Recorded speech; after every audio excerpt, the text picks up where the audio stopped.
O vídeo que você está assistindo é um dos vários materiais disponibilizados gratuitamente pelo projeto Espiritizar e que são patrimônio do movimento espírita e da humanidade.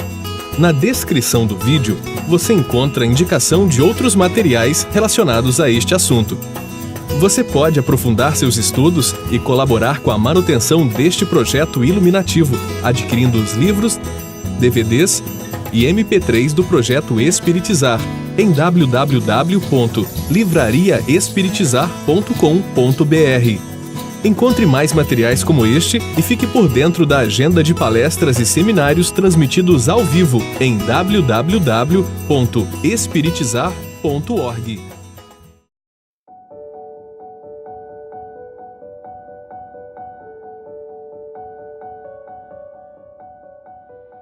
Nós vamos agora refletir dar continuidade à reflexão sobre o plano existencial. Nós refletiremos algumas questões do Livro dos Espíritos, focalizando o líder espírita em sua programação reencarnatória. Como nós vimos pela manhã, existem os cargos e os encargos. O cargo é aquilo que transitoriamente nós estamos sendo convidados a ocupar. Os encargos são as tarefas que nós realizamos nesses cargos. As tarefas têm um sentido muito profundo, que tem a ver com a nossa experiência reencarnatória. Não há nenhuma pessoa que está na liderança de alguma atividade espírita, por menor que ela seja, que não esteja essa tarefa dentro do seu programa existencial. Nós vamos ver em várias questões do Livro dos Espíritos que aborda isso. Começaremos pela questão 132. Qual o objetivo da encarnação dos espíritos? Deus lhes impõe a encarnação com o fim de fazê-los chegar à perfeição. Para uns é expiação, para outros missão. Mas para alcançar essa perfeição, tem que sofrer todas as vicissitudes da existência corporal. Nisso é que está a expiação. Visa ainda outro fim a encarnação, o de pôr o espírito em condições de suportar a parte que lhe toca na obra da criação. Para executá-la, é que em cada minuto toma o espírito um instrumento de harmonia com a matéria essencial desse mundo, a fim de aí cumprir, daquele ponto de vista, as ordens de Deus. É assim que, concorrendo para a obra geral, ele próprio se adianta. Então vamos ver esta questão no contexto que nós estamos trabalhando. Nós, como líderes e trabalhadores espíritas, sendo convidados de Jesus a participar do projeto iluminativo que ele tem para o planeta Terra, na função dentro do movimento espírita que estamos ocupando momentaneamente. Então nós reencarnamos com o objetivo de expiação ou de missão. Missão, do ponto de vista estrito sensu, nenhum de nós está inserido nela, porque do estrito sensu, missão é próprio para espíritos missionários, normalmente espíritos superiores, como Allan Kardec, Francisco de Assis, que reencarnam com uma tarefa muito específica, que seria muito maior do que as nossas forças. Não é o nosso caso. Se não é o caso de estarmos em missão, nós estamos em expiação. A palavra expiação aqui deve ser vista no senso lato e não no senso estrito. No senso estrito, expiação é o resgate de uma falta. Aqui a expiação está no sentido exato da palavra, que o prefixo ex significa extrair, pia, pureza. Literalmente, ação para extrair a pureza. Todos nós que estamos aqui na presente existência, o trabalho do bem é o grande fator para que extraiamos de nós a pureza. Vejamos o trabalho da liderança. Quantas experiências, desafio nós vamos lidar no dia a dia da liderança na casa espírita, seja desde a liderança de ponta, da presidência, até liderança de setores da casa espírita, departamentos, áreas. Nós vamos lidar com uma série de desafios. Isso concorre com a nossa expiação, com o nosso aperfeiçoamento interior. Como diz o livro Céu e Inferno, Allan Kardec, no livro Céu e Inferno, ele fala que todo o processo de melhoria começa no arrependimento, passa pela expiação e entra na reparação. Então, a expiação, no sentido extenso, lato sensu, como que ela funciona?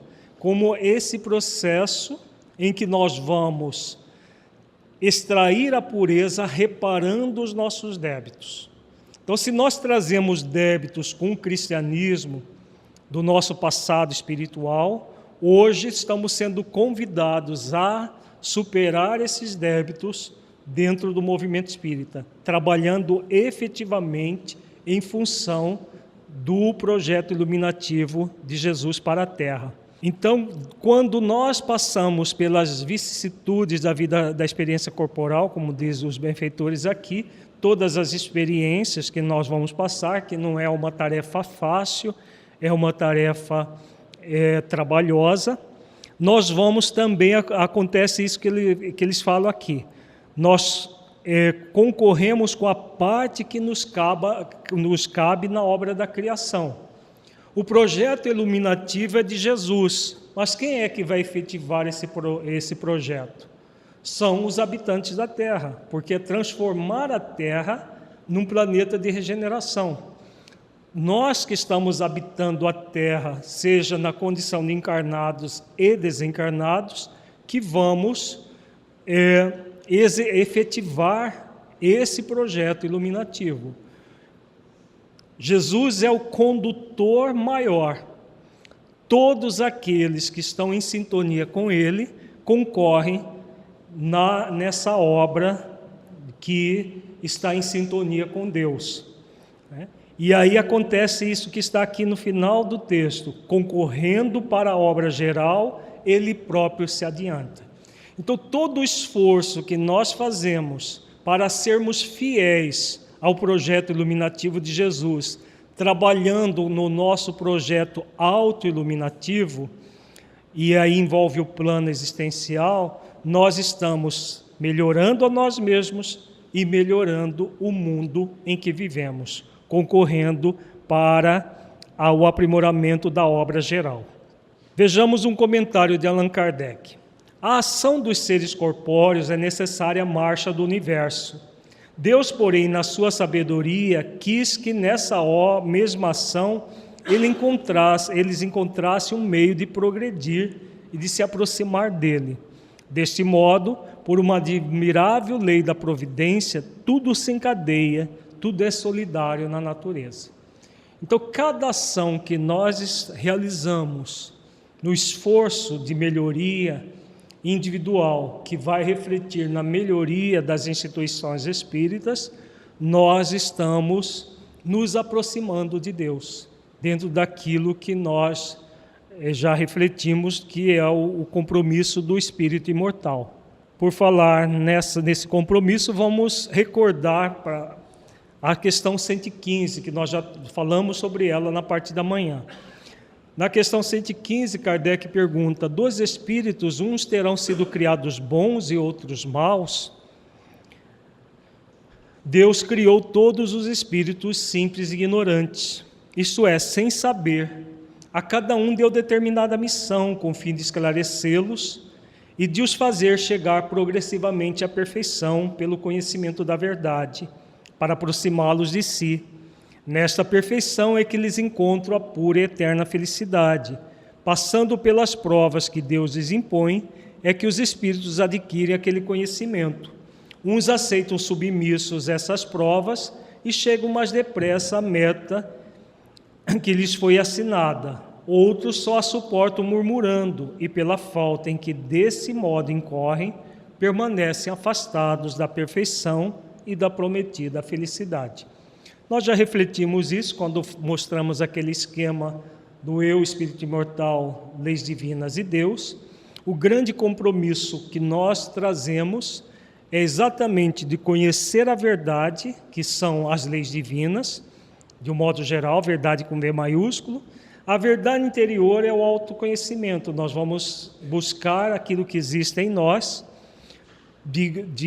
para perceber a ignorância que nós trazemos, para que, investigando as leis divinas, como nós vimos também pela manhã, nós possamos gradualmente nos aproximarmos de Deus pelo conhecimento dessa verdade.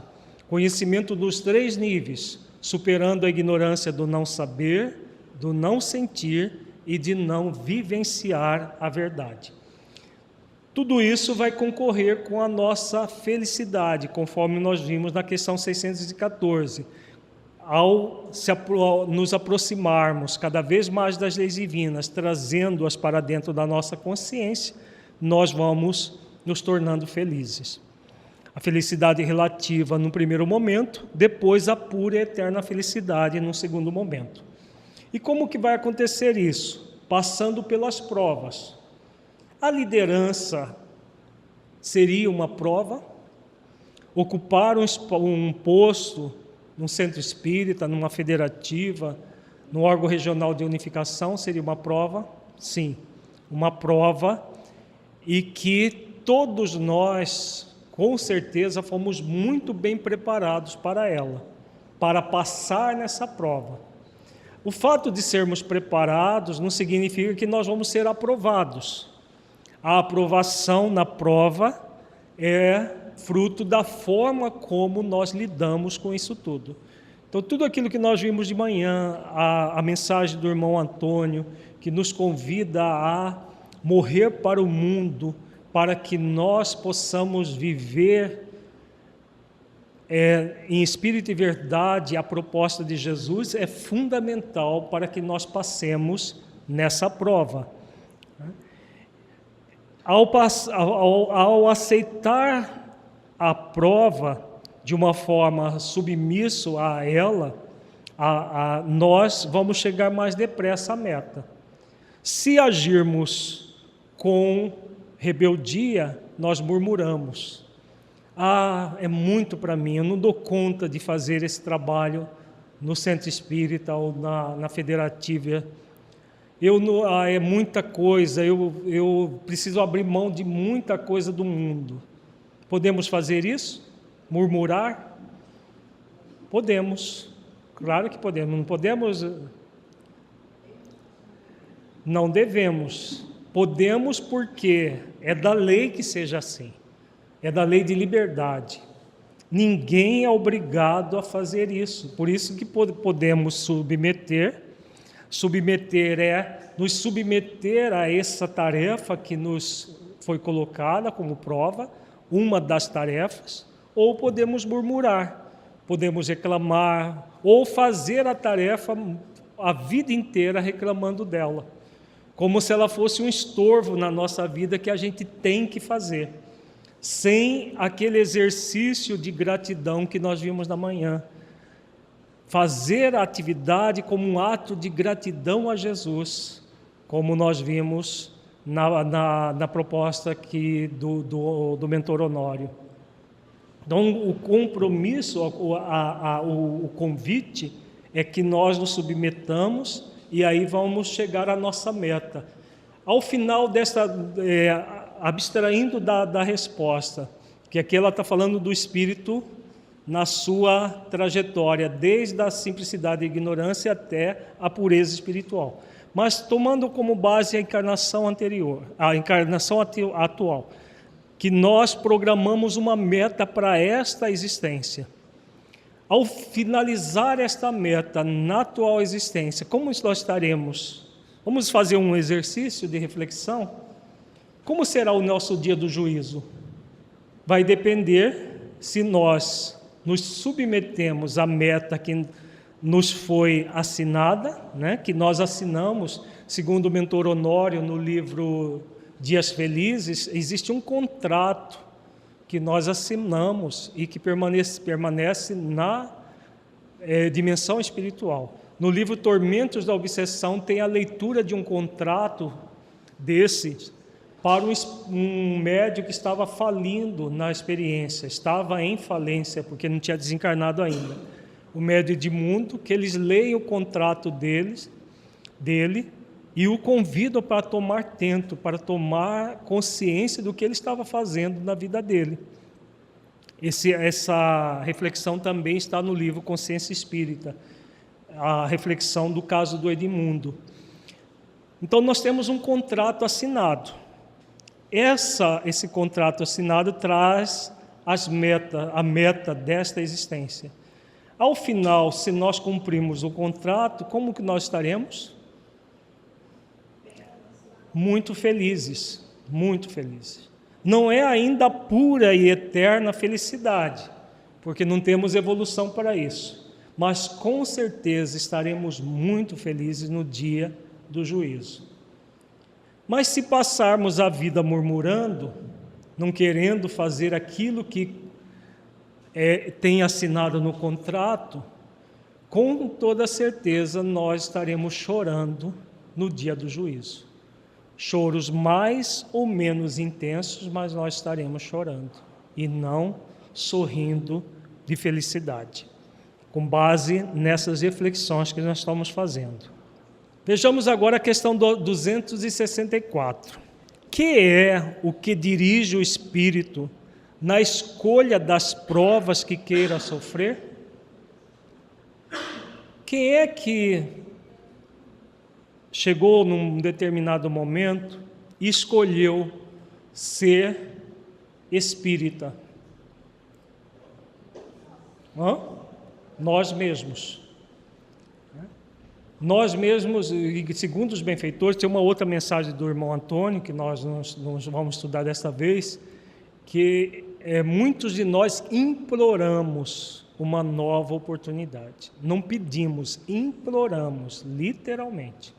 Tal a soma de débitos que nós ainda trazemos na nossa consciência. Então, somos nós mesmos. Vejamos aqui na resposta. Ele escolhe de acordo com a natureza de suas faltas, as que o levem à expiação destas e a progredir mais depressa. Uns, portanto, impõem a si mesmos uma vida de misérias e privações, objetivando suportá-las com coragem.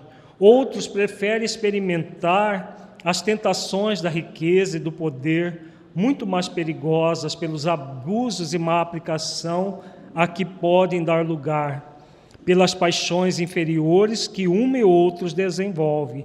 Muitos finalmente se decidem a experimentar suas forças nas lutas que terão de sustentar em contato com o vício.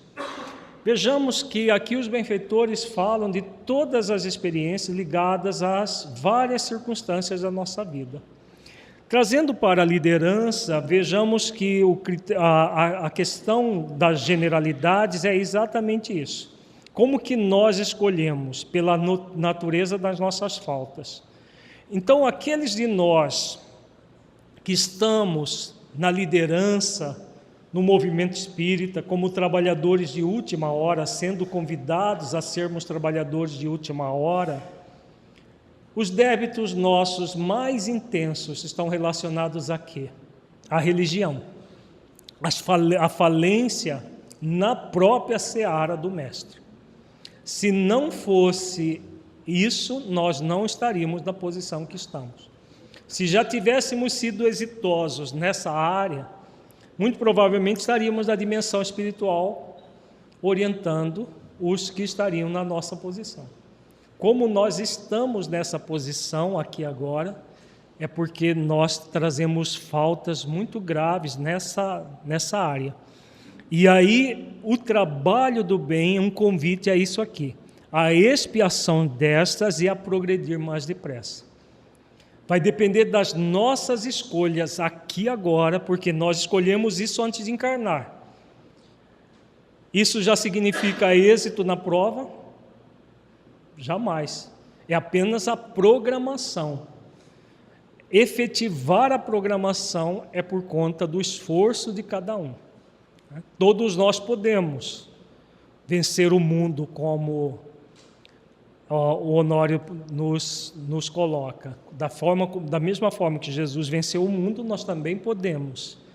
Agora, somos convidados a fazermos os esforços que Jesus fez para evoluir até a condição dele.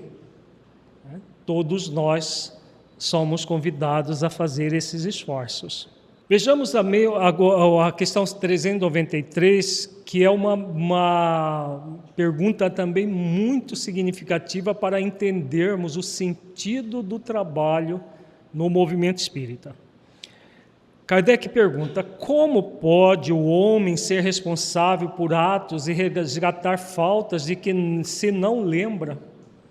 Como pode aproveitar da experiência de vidas de que se esqueceu? Concebe-se que as tribulações da existência lhe servissem de lição se recordasse do que as tenha podido ocasionar.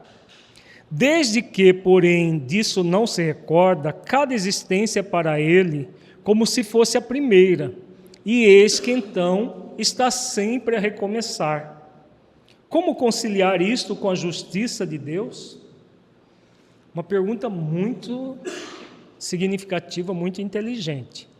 Observando a realidade que nós esquecemos o nosso passado, Kardec faz essa pergunta. Como que nós podemos resgatar algo que nós não nos recordamos? Mas vamos primeiro refletir sobre a pergunta e depois vamos para a resposta. Vamos imaginar que nós lembrássemos de tudo que nós fizemos de equivocado em nome de Jesus. Basta isso, não precisa entrar em outras áreas. Se cada um de nós lembrasse de cada falcatrua que nós fizemos, cada ação para ludibriar pessoas que nós fizemos em nome de Jesus. Dá para imaginar? Seria muito tranquilo como ir no shopping ali e almoçar? Com certeza não seria semelhante a um passeio no shopping para almoçar e voltar, né? Seria uma tortura para o espírito, se ele se lembrasse. Veja bem, nós aqui no trabalho, lembrando de tudo aquilo que nós fizemos de equivocado em nome de Jesus. Imagina o peso que seria uma lembrança assim. Às vezes uma coisinha, uma má resposta que a gente deu para um companheiro de trabalho ontem, fica martelando na nossa cabeça. Agora imagina se nós lembrássemos de todos os detalhes do que aconteceu. Seria insuportável. Por isso existe uma lei para nos proteger de nós mesmos. Que lei é essa? Lei do esquecimento. Essa lei que faz com que nós esqueçamos os detalhes das nossas existências anteriores. É para nos proteger de nós mesmos, porque se nós lembrássemos todos os detalhes seria insuportável. Então a nossa mente tem mecanismos que até questões da presente existência a gente esquece, porque se fôssemos lembrar de todos os detalhes não caberia tanta coisa. Se tudo que nós fizermos nós lembrássemos e não fosse para um nível de esquecimento, seria insuportável só a existência atual. Imagina você lembrar detalhes.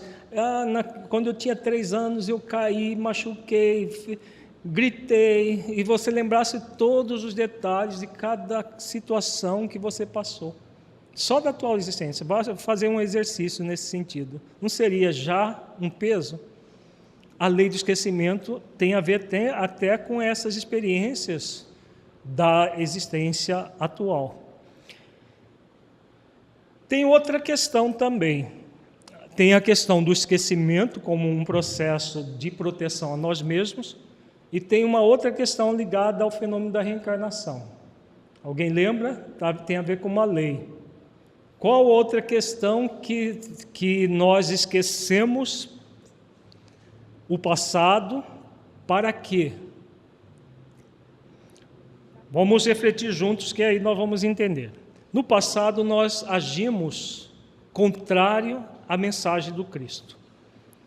Usamos da mensagem do Cristo para obter poder, para macular as consciências alheias e tudo mais. Hoje, somos convidados a agir em sintonia com Jesus, verdadeiramente. Para que serve o esforço que fizermos? Para adquirir mérito, exatamente.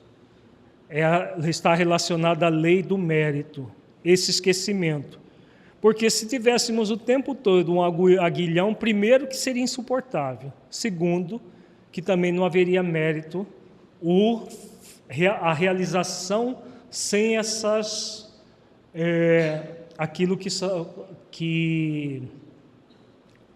a lembrança daquilo que esquecemos.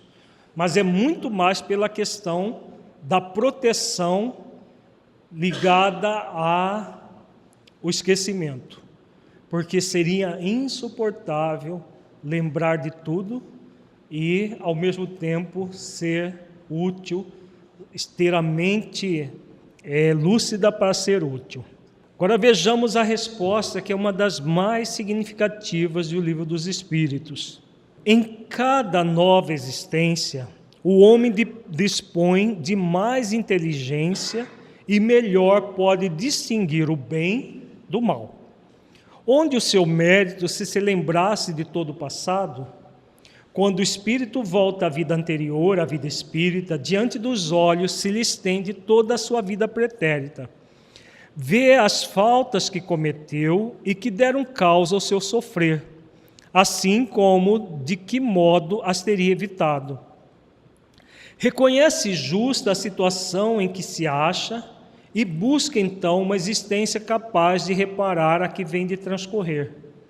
Escolhe provas análogas que não soube aproveitar, ou as lutas que considere apropriadas ao seu adiantamento, e pede a espíritos que lhe são superiores que o ajudem na nova empresa que sobre si toma.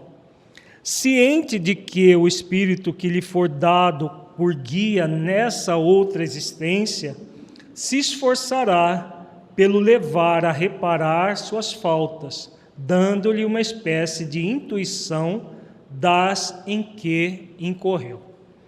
À medida que nós vamos reencarnando, é natural que a nossa inteligência se progrida e acontece esse fenômeno aqui. Nós sabemos melhor como distinguir o bem do mal. Sabendo de todas as faltas que nós trazemos do passado, como diz aqui, vê as faltas que cometeu e que deram causa ao seu sofrer, assim como de que modo as teria evitado. Então, lá na dimensão espiritual, nós fazemos avaliações do nosso passado, dos erros que cometemos, de como que nós poderíamos agir para não cometê-los. Refletimos tudo isso e às vezes sempre nós vamos ter, dependendo das nossas condições, é claro, espíritos medianos para cima que fazem isso. Temos cursos no mundo espiritual, vários, para atender àquela necessidade. Na mensagem Contratos Espirituais, o mentor Honório fala de cursos, de palestras, de terapia, de contatos com espíritos ligados ao cristianismo primitivo. Tudo isso nós temos. É um amparo muito grande, um apoio muito grande para evitar que nós repitamos os mesmos erros do passado. E aí, o que vai acontecer? Nós renascemos para reparar na existência.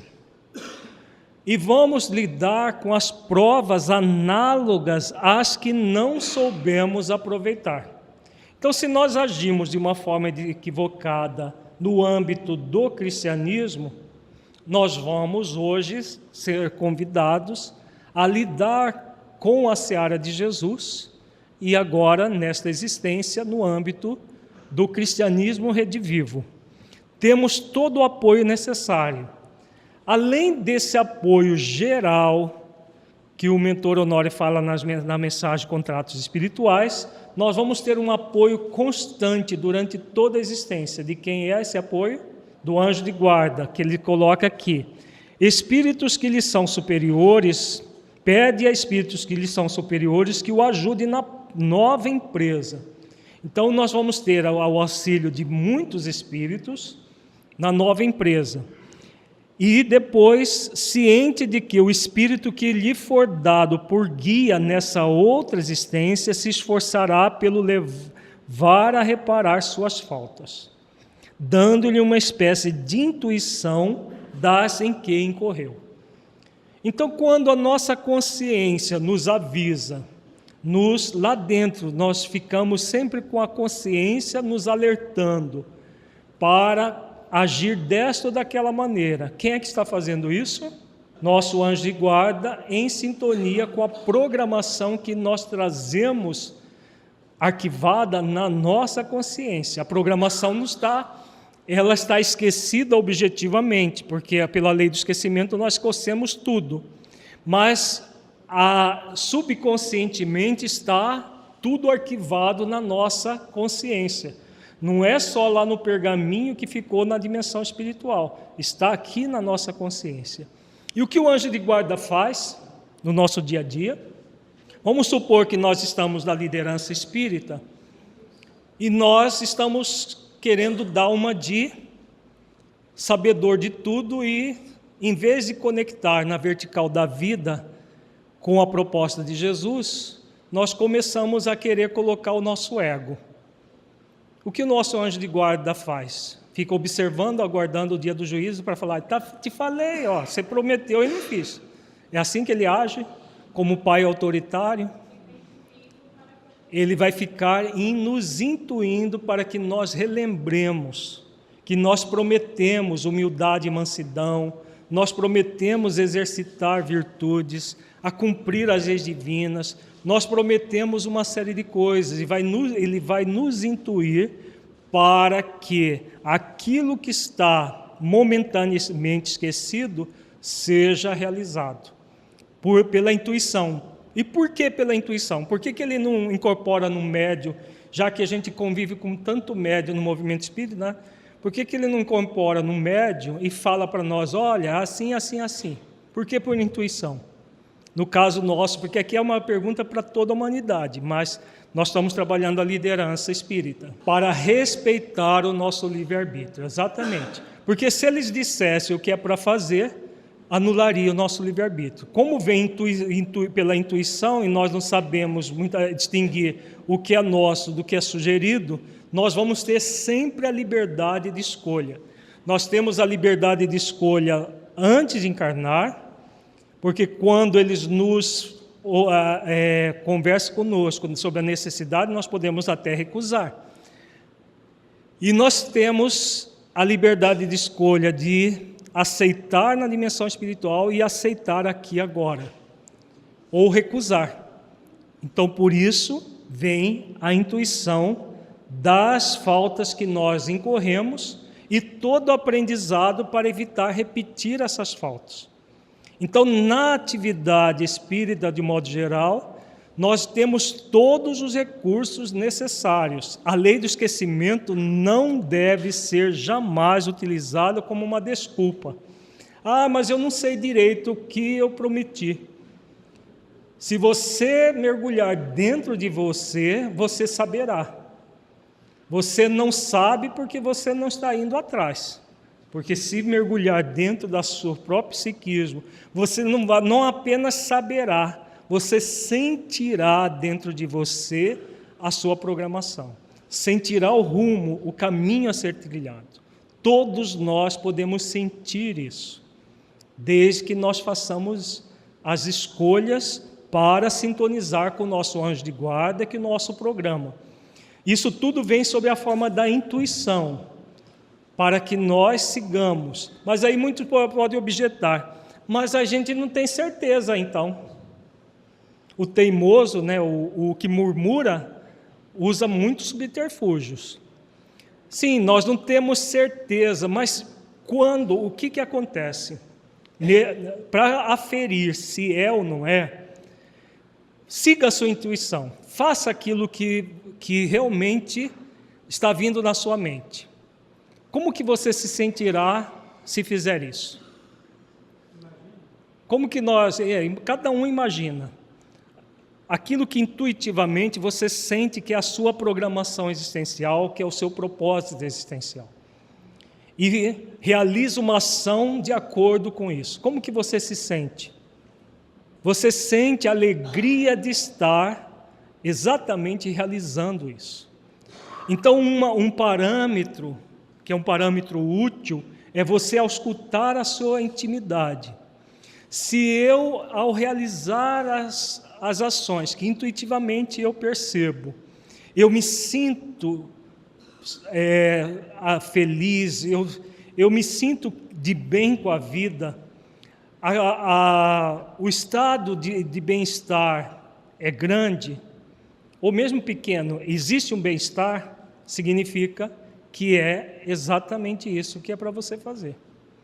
Agora, se você sente uma inquietude, uma sensação de inadequação, que não é bem isso, significa que aquilo que você está pensando que é, não é.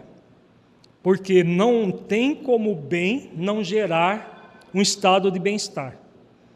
E não tem como mal produzir esse estado de bem-estar. Então, nós vamos sempre ter parâmetros para saber se estamos realmente seguindo aquilo que nos comprometemos ou não. Concluindo a resposta, tendes essa intuição no pensamento, no desejo criminoso que frequentemente vos assalta, e a que instintivamente resistis, atribuindo as mais das vezes essa resistência aos princípios que recebeste de vossos pais, quando é a voz da consciência que vos fala. Essa voz, que é a lembrança do passado, vos adverte para não recairdes nas faltas de que já vos fizeste culpados. Em a nova existência se sofre com coragem aquelas provas, e resiste, o espírito se eleva e ascende na hierarquia dos espíritos ao voltar para o meio deles.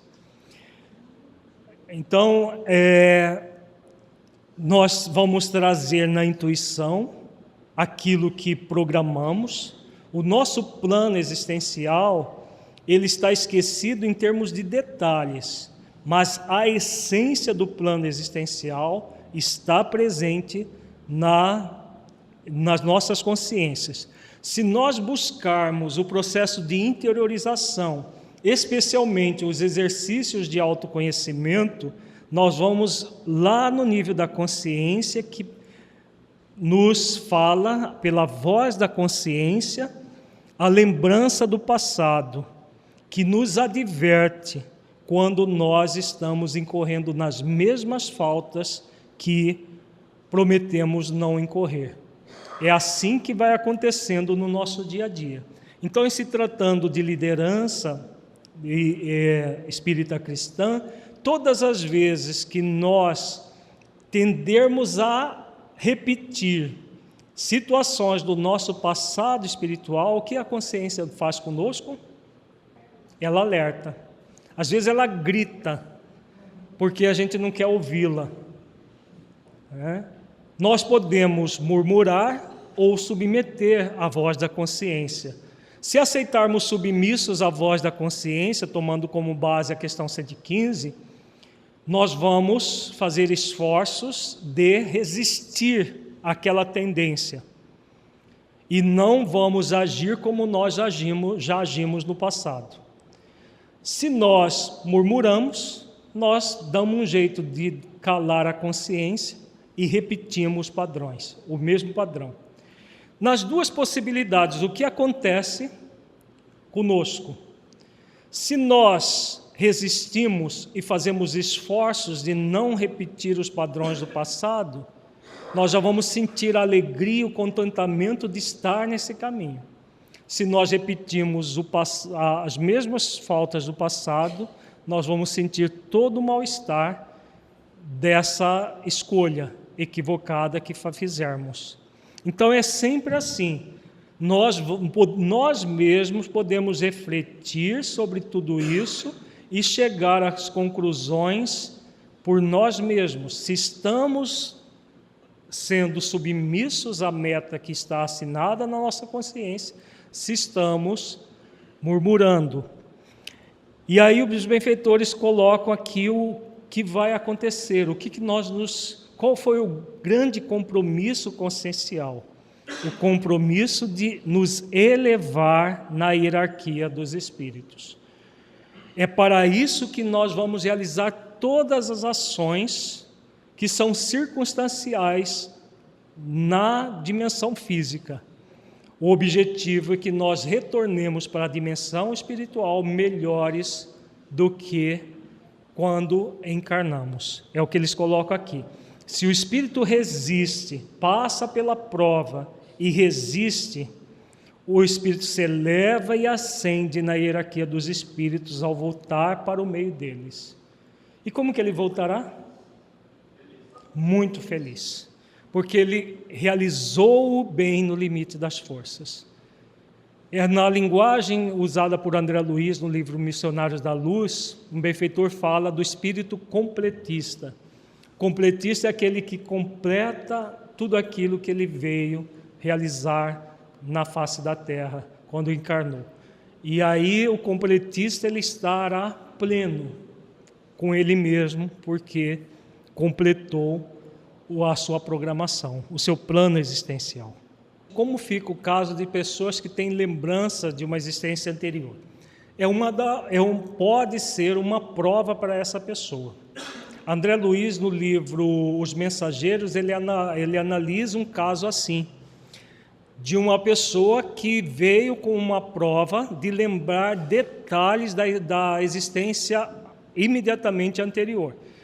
Dificilmente a pessoa vai lembrar de várias existências, ela lembra de uma existência, como esse caso do Minha Vida em Outra Vida, que é o do filme, e esse caso que André Luiz cita, ele lembrava da encarnação anterior e de todas as pessoas que ele teve relacionamento na encarnação anterior. É o caso de Joel no livro Os Mensageiros.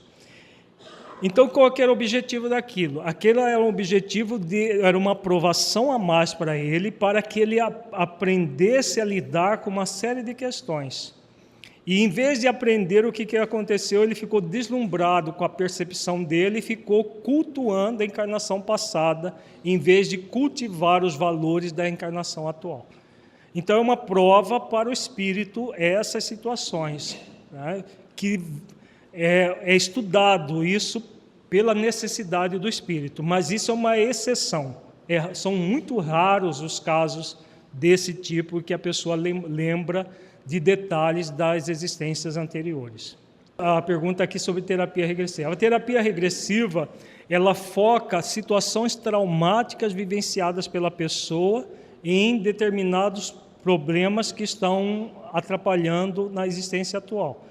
E as regressões são pontuais em determinadas dificuldades, nunca para saber a encarnação inteira dela, para saber relacionamentos que ela teve no passado, nada disso é colocado, só a situação traumática vivenciada para fazer a catarse e auxiliar a pessoa a se desvencilhar daquelas emoções. É assim que funciona a regressão. Nós trabalhamos pessoalmente com isso. E jamais deve ser feita em centro espírita. Deve ser feita em consultórios de profissionais especializados no assunto, e a especialidade não é simples, é uma especialidade médica ou da psicologia, muito pontualmente que deve ser realizada.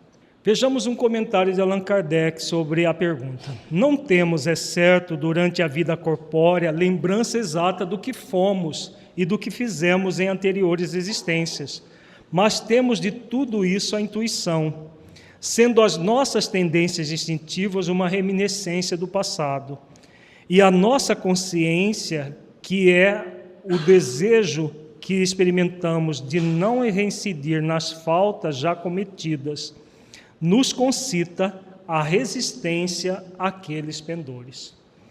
Então, o comentário de Kardec tem a ver, bastante pertinente, fazendo um resumo disso tudo. Busca perceber as suas tendências, você já sabe o que fez no passado. Não precisa saber detalhes, mas saber que boa coisa não foi.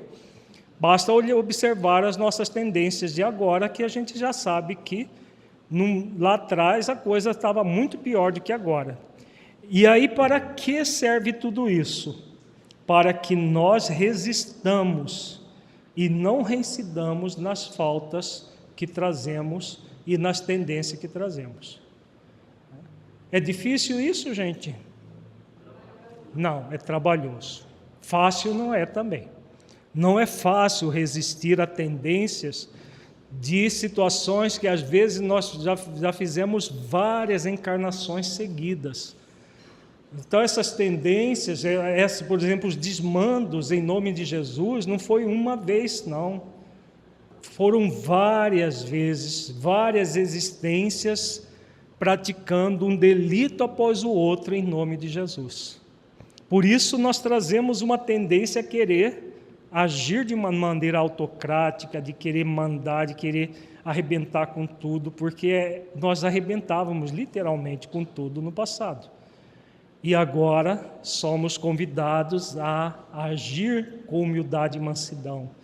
Temos todos os recursos para isso. Basta que nós resistamos, como diz Kardec, aqueles pendores do passado.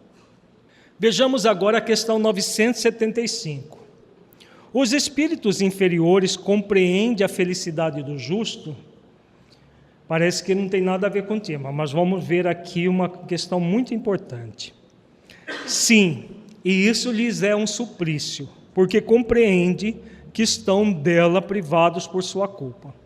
Daí resulta que o espírito liberto da matéria aspira a nova vida corporal, pois que cada existência, se for bem empregada, abrevia um tanto a duração desse suplício.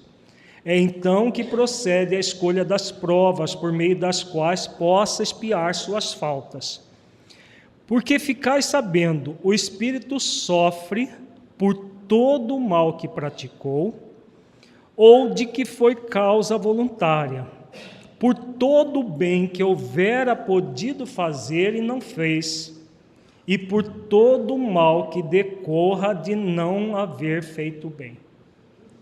Olha como é profundo isso aqui. Vamos colocar, ver em detalhes.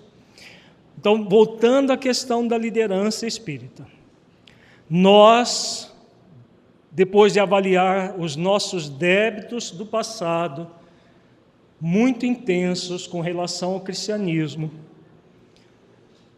a tudo que nós fizemos em nome de Jesus, em detrimento do seu projeto iluminativo, querendo fazer valer os nossos desejos egóicos, os nossos apegos, chegamos à conclusão que seria muito significativo uma nova experiência no corpo. E imploramos, rogamos a oportunidade de vir servir ao Consolador. E aqui estamos. Qual é o objetivo de aqui estarmos? Expiar as nossas faltas. Porque nós trazemos toda uma série de máculas existenciais que ficam alojadas no nosso próprio perispírito, que a expiação é exatamente a limpeza dessas máculas existenciais. Por que é importante isso? Refletir sobre isso e ter plena consciência disso. porque o espírito sofre por todo o mal que praticou. Nós já sofremos muito pelos males praticados no passado. Mas não é só isso que gera o sofrimento. Então, todo mal que nós praticamos de forma voluntária, nós vamos sofrer as consequências. Mas nós sofremos também por todo o bem que nós não fizemos. Por quê?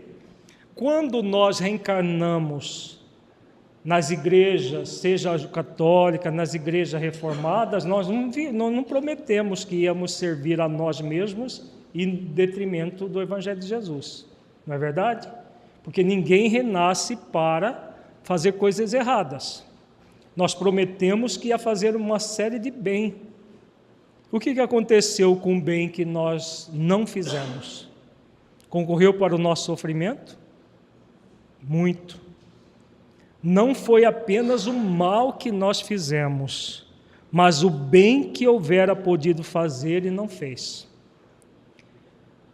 E todo o mal que decorreu do mal, do não haver feito o bem, também nos fez sofrer muito intensamente. Então, todos nós, por exemplo, na época de Francisco de Assis, muitos de nós fomos convidados a participar daquele momento para reviver o cristianismo lá dos primeiros cristãos. Aceitamos o convite e viemos. Viemos, reencarnamos e no momento certo atendemos ao convite de Francisco de Assis. Mas ainda quando Francisco de Assis estava no corpo, Francisco e Clara, nós, como franciscanos ou como clarissas, o que fizemos? Começamos a servir o nosso ego, começamos a servir não aquilo que prometemos, mas aquilo que nós desejávamos fazer do cristianismo. E não foi a primeira vez, foram várias vezes essas mesmas experiências. Então, todo o mal deliberado que nós fizemos foi para conta da nossa vida. E todo o bem que nós poderíamos ter feito e não fizemos, foi para conta da nossa vida. E todo o mal decorrente de não ter feito o bem, foi para conta da nossa vida. Aí uma pergunta consciencial: será que nós queremos repetir mais uma vez essa mesma trajetória? Ah, mas eu não estou fazendo mal para ninguém. Se você não estiver fazendo bem no limite das suas forças, no centro, na instituição, na federativa, em qualquer lugar que você esteja, acontece isso aqui, ó. O bem que houvera podido fazer e não fez é um mal. E o mal que decorra de não haver feito o bem é um grande mal. Então, não precisa fazer o mal deliberado, porque nós já estamos, muito provável, a maioria de nós, claro que não podemos dizer isso de todo mundo, mas a maioria de nós já não faz mais o mal deliberado que nós fizemos no passado. Já estamos numa outra condição, mas podemos ainda estar numa posição de não fazer o bem que já poderíamos. Ainda podemos estar na posição de gerar esse mal de não fazer o bem no limite das nossas forças. Então, reflitamos bastante sobre essa questão do Livro dos Espíritos, no âmbito da liderança espírita que estamos sendo convidados a trilhar, no âmbito das nossas atividades dentro do movimento espírita, para definitivamente fazer o bem no limite das forças. Muitas vezes nós pegamos lá no Livro dos Espíritos, na escala espírita, o espírito neutro, aquele que não faz nem o mal nem o bem, tem as tendências para um e para outro. Se é possível, pessoas que estejam no movimento espírita nessa escala neutra, muita gente ainda está nesse movimento. Estamos sendo convidados a subir uma escala, pelo menos entrar na composição dos bons espíritos, que é a primeira escala dos espíritos, já que saem da condição de espíritos inferiores e entra na condição de bons espíritos. Então, nessa escala, nós já realizamos o bem no limite das forças. Ninguém vai se tornar espírito superior de uma hora para outra, mas o bom espírito nós já podemos ser, sim, aqui e agora. É esse o convite desta existência e foi das outras também.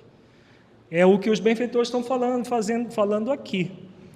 É fazer o bem ativamente, porque todo mal que advier de não termos feito o bem ativamente fica na conta da nossa vida.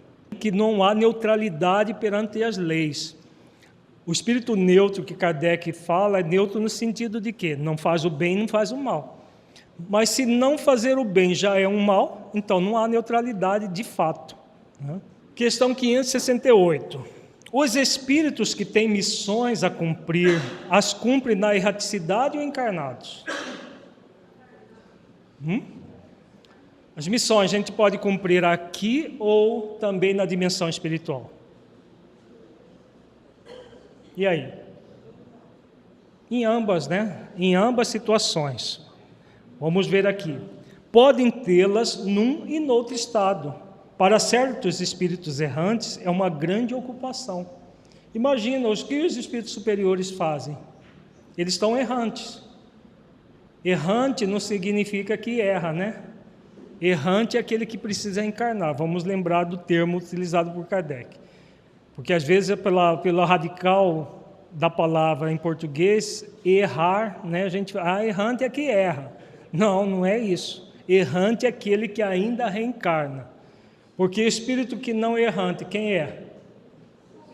São espíritos puros. Os espíritos puros já não são mais errantes. Não é porque eles não erram mais, é porque eles não precisam mais encarnar, a não ser em missão especialíssima. Então nós temos na dimensão espiritual muita ocupação, muito trabalho, que é feito pelos espíritos desencarnados, e na face da Terra também muito trabalho a ser feito, para a parte que nos cabe na criação, como nós vimos na outra questão. Na questão 569, Kardec pergunta: em que consistem as missões de que podem ser encarregados espíritos errantes?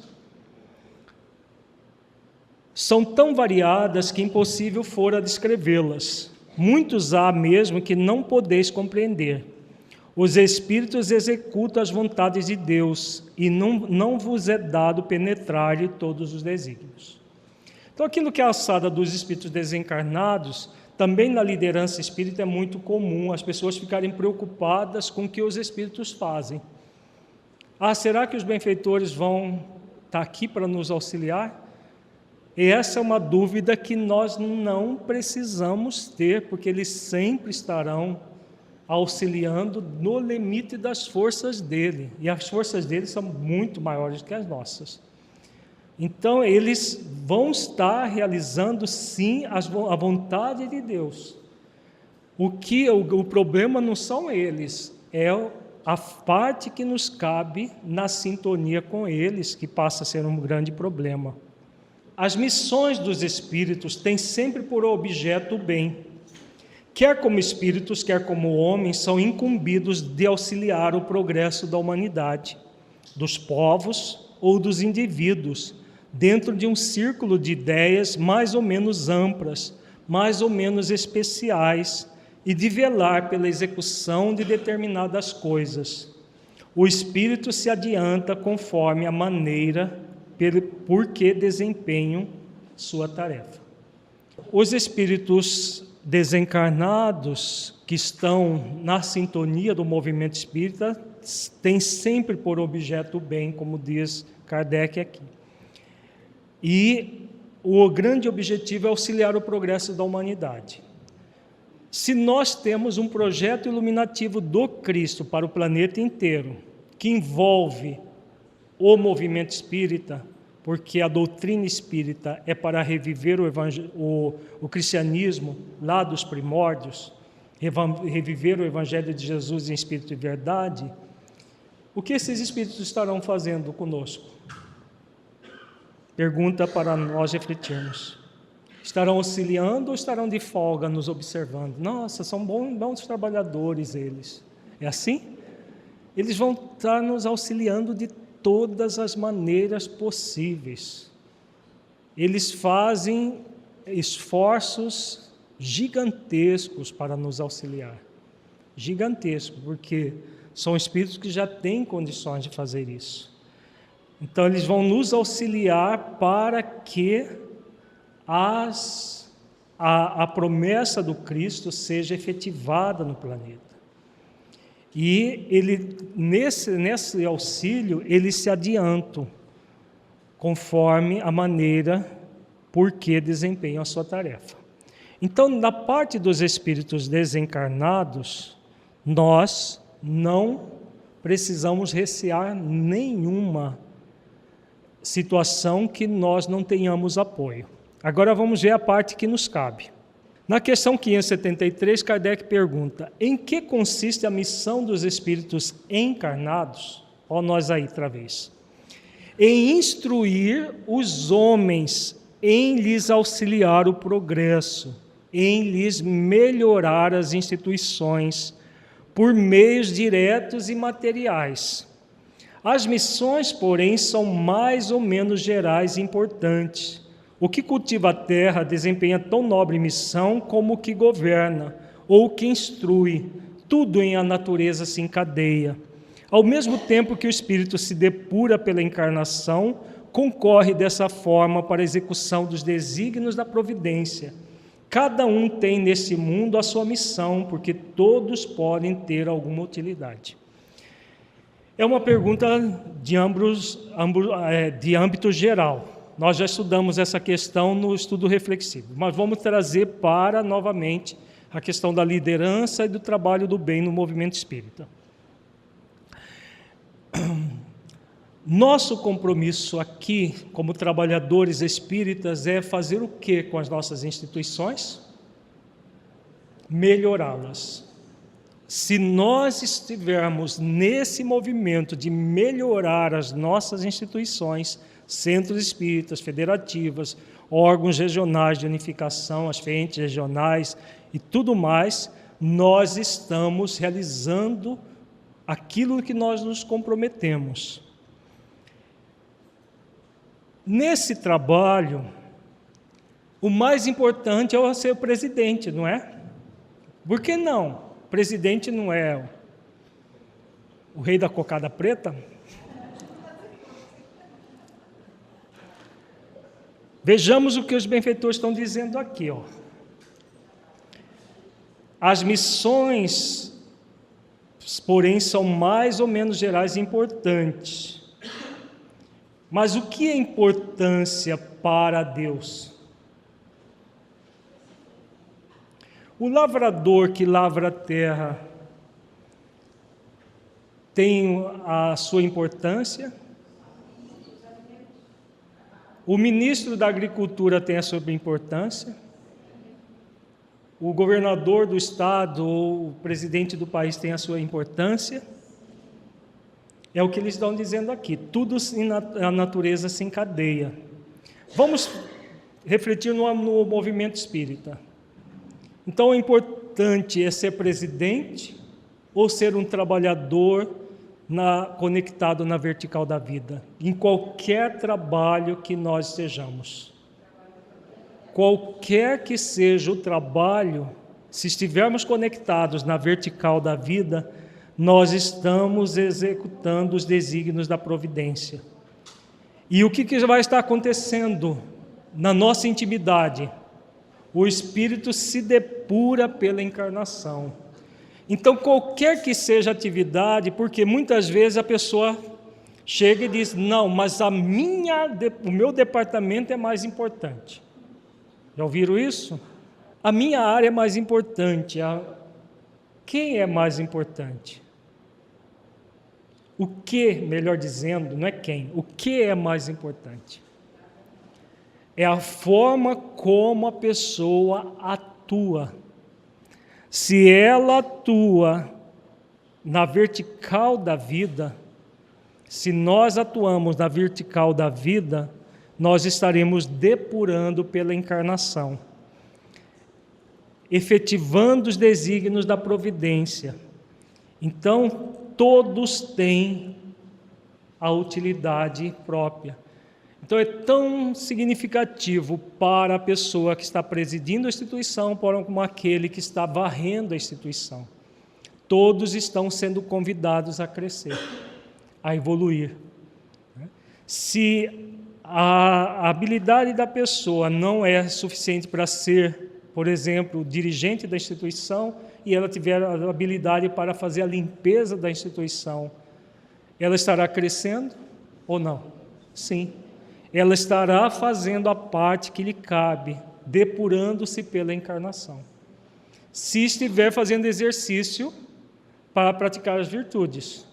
Porque se ela estiver, por exemplo, limpando a instituição, mas murmurando, bom mesmo é ser presidente desse centro, porque presidente que faz isso, que faz aquilo, e ficar murmurando, ela está acontecendo a depuração? Não.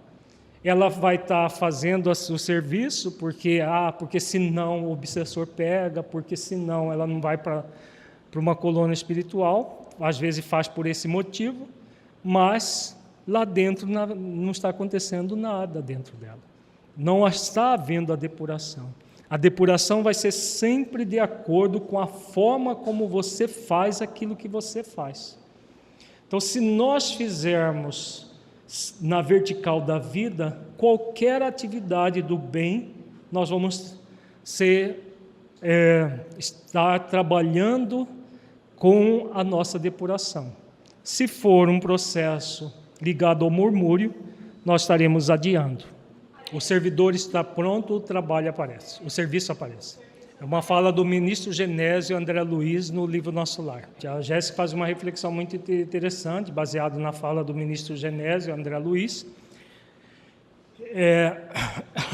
A questão da complexidade daquilo que se faz e da utilidade daquilo que se faz.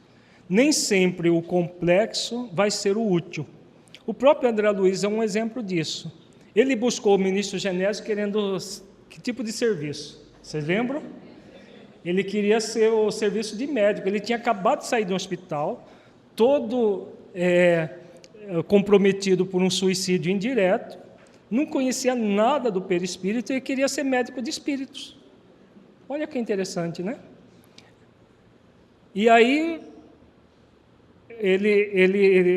é muito interessante o caso, porque ele foi atendido junto com uma outra senhora que também pediu alguma coisa estapafúrdia e recebeu um rotundo não. E aí ixi Maria, então, né? Na verdade é com Clarencio que ele falou primeira vez, o ministro Clarencio do Ministério do Auxílio.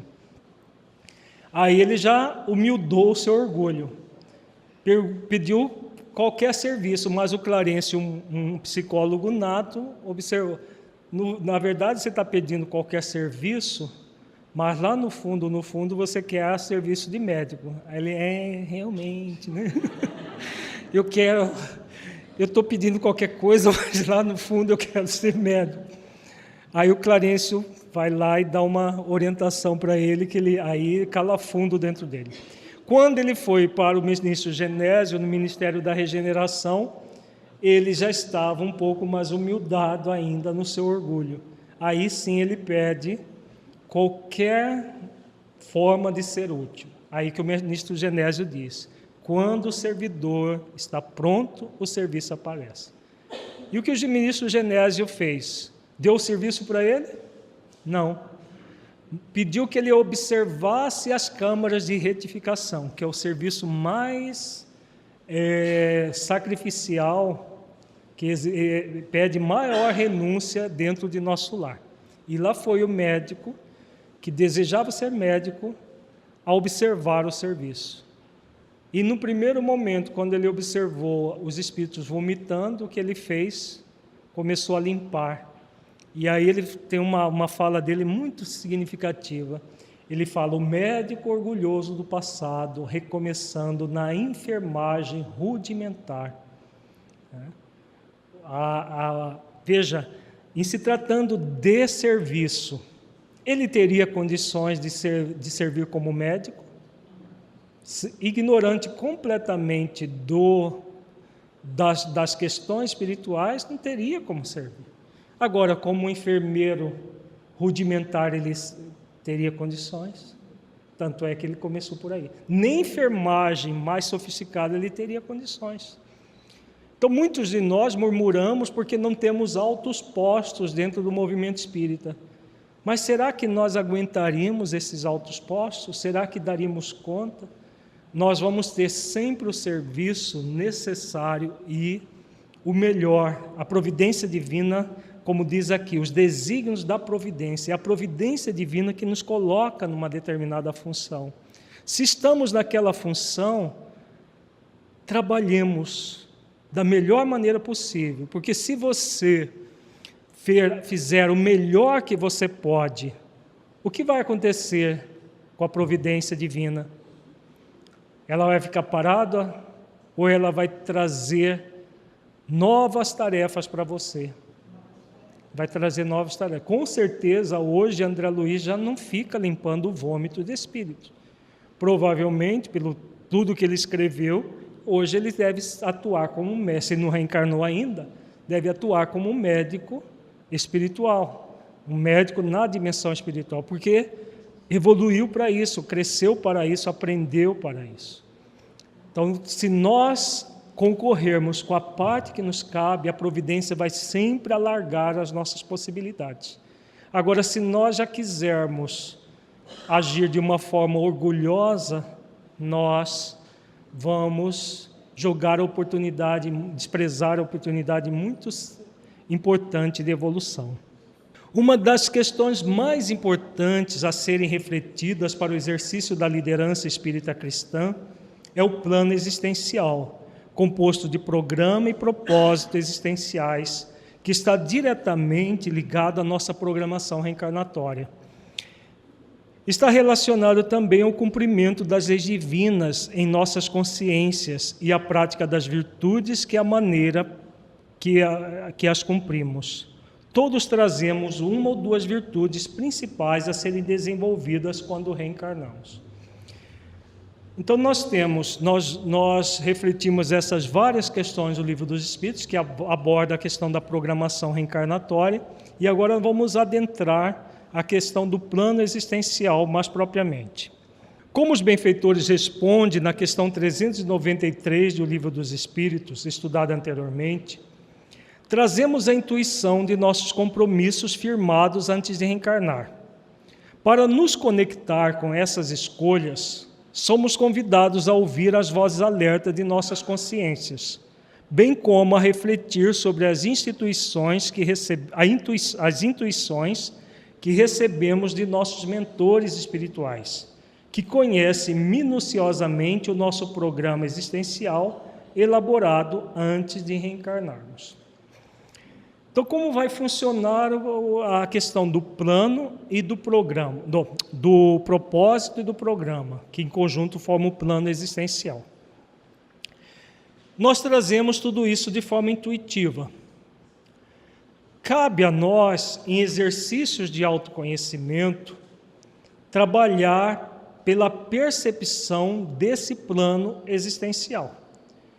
Se nós recusamos a ferramenta do autoconhecimento, não é possível conhecer algo que a gente não busca. Então, um primeiro fator é trabalhar exercícios de autoconhecimento, para que nós saibamos como nós funcionamos. As tendências que trazemos, porque as tendências que trazemos demonstram as nossas necessidades espirituais. Acabamos de ver isso no Livro dos Espíritos. Ao observar as tendências que trazemos, nós também temos condições de saber quais são as qualidades, quais são as virtudes que vão transmutar essas tendências. Isso tudo é feito via autoconhecimento. Ao entrar em contato com o nosso anjo de guarda, não apenas com anjos de guardas, mas os mentores espirituais ligados ao movimento espírita, que vela pelos nossos trabalhos, que velam pelo projeto iluminativo de Jesus, o que vai acontecer? Eles vão nos intuir, vão nos orientar. Normalmente essas intuições vêm diretamente à nossa mente ou às vezes durante o sono, muitas vezes, melhor dizendo, durante o sono. Desdobrados do corpo, nós vamos receber as orientações necessárias. Quando nós voltamos para o corpo físico, como o esquecimento daquilo que nós fizemos no passado, nós lembramos vagamente, muitas vezes, e outras só intuitivamente, nós continuamos a exercer o nosso livre-arbítrio, de aceitar o convite, de aceitar as orientações ou não. Porque aquela questão do exercício do livre-arbítrio que é válido para a reencarnação, quando reencarnamos, e também quando nós estamos já reencarnados e recebemos essas orientações. O objetivo sempre é de nos auxiliar na realização do plano existencial. E como que isso vai acontecer? Vamos estudar agora trechos da mensagem, o principal propósito do mentor Honório, extraída do livro Dias Felizes, psicografia do médium Afro Stefanini, da editora Espiritizar. Honório começa citando Jesus. Pois que aproveita o homem ganhar o mundo inteiro, se perder a sua alma, ou que dará o homem em recompensa da sua alma? Mateus capítulo 16, versículo 26. Vejamos que essa citação do mentor Honório aqui tem muito a ver com a orientação do irmão Antônio que nós estudamos na parte da manhã. Quando o irmão Antônio nos propõe a morrer para o mundo, para que nós possamos viver para o Cristo, já não sou eu quem vive, mas o Cristo que vive em mim, tem a ver com esta orientação de Jesus. Pois que aproveita o homem ganhar o mundo inteiro se perder a sua alma. Se nós ficarmos focados nas questões horizontais da vida, nós podemos ganhar muito dinheiro, podemos ter muitas coisas, muitas coisas do mundo. Mas se isso acontecer em detrimento do espírito imortal que somos, não é muito triste agirmos assim? Mais uma vez, agir assim? Por isso que nós, os benfeitores espirituais, temos colocado de uma forma muito clara a mensagem do irmão Antônio que nós estudamos, e quem não pôde estar aqui no primeiro momento da manhã, dá uma lida nos slides. É uma mensagem de uma significação, uma das mais profundas que eu já vi sobre o tema liderança. Essa mensagem que está aí no site do Projeto Espiritizar. Nós somos convidados a estar no mundo sem ser no mundo, para que o espírito imortal que somos possa prevalecer sobre as coisas do mundo. Porque se nós optarmos pelo mundo, nós vamos perder a oportunidade de evolução do espírito imortal que somos. E ao voltar para a dimensão espiritual, nós estaremos tão pobres quanto entramos nela. A conta bancária, os nossos herdeiros vão achar maravilhoso, mas voltaremos pobres para a dimensão espiritual, como o caso do irmão Jacó, que nós citamos. Era muito rico, fez muita coisa, inclusive para os outros de bem, mas voltou pobre para a dimensão espiritual.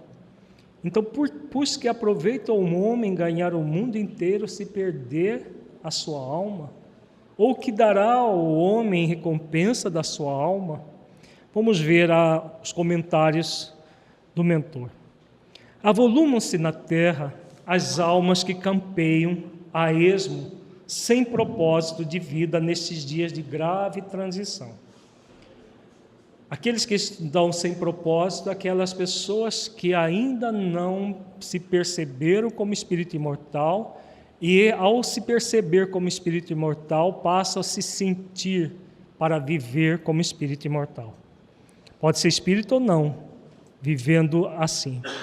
Pululam esses indivíduos em intensas expectativas de serenidade e paz, mas se mantêm em inércia moral, solicitando o privilégio do alto, quando se dizem espiritualizados, ou rogam bênçãos miraculosas, quando se dizem religiosos, ou praguejam contra os sistemas de crença, quando no materialismo pessimista e destruidor.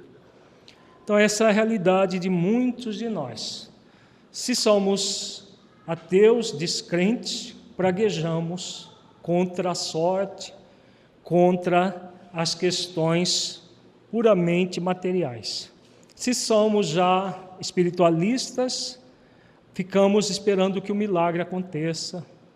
E não é só pessoas de outras religiões que ficam esperando esses milagres.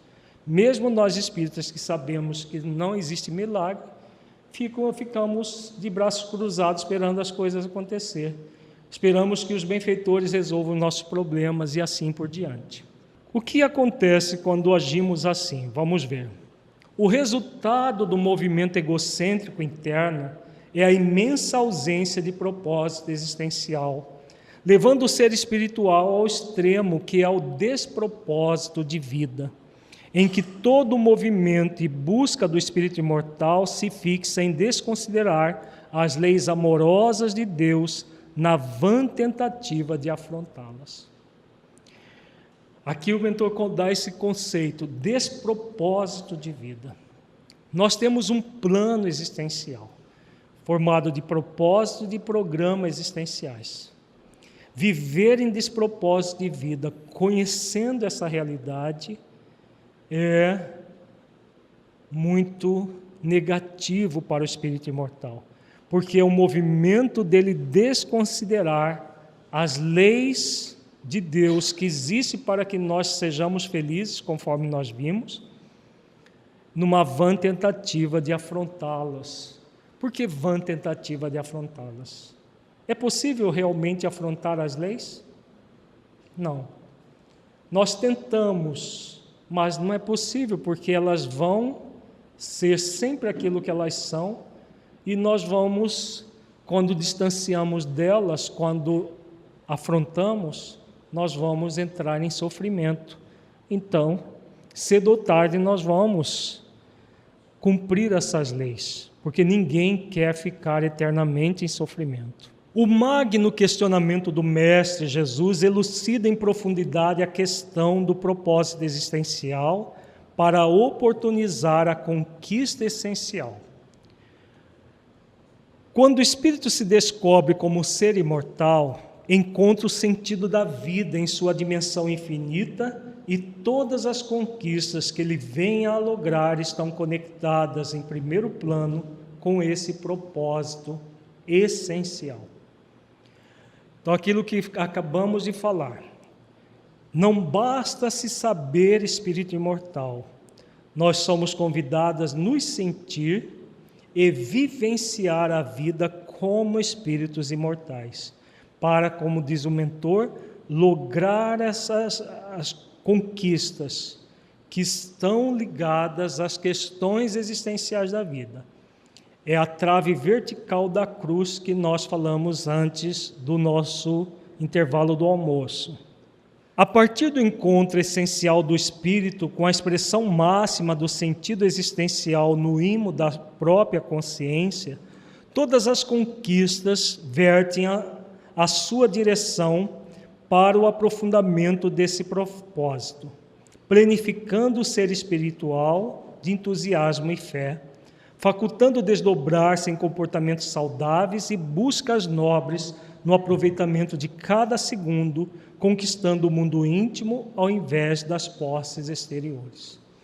Novamente, o mentor aqui nos conclama a focar no nosso mundo íntimo e não nas questões exteriores, Em se tratando da liderança cristã, do líder servidor que trabalha em sintonia com Jesus, isso é muito significativo, porque o foco nas conquistas exteriores, nas posses exteriores, em detrimento das conquistas do mundo íntimo, vai nos servir de distração do sentido existencial profundo.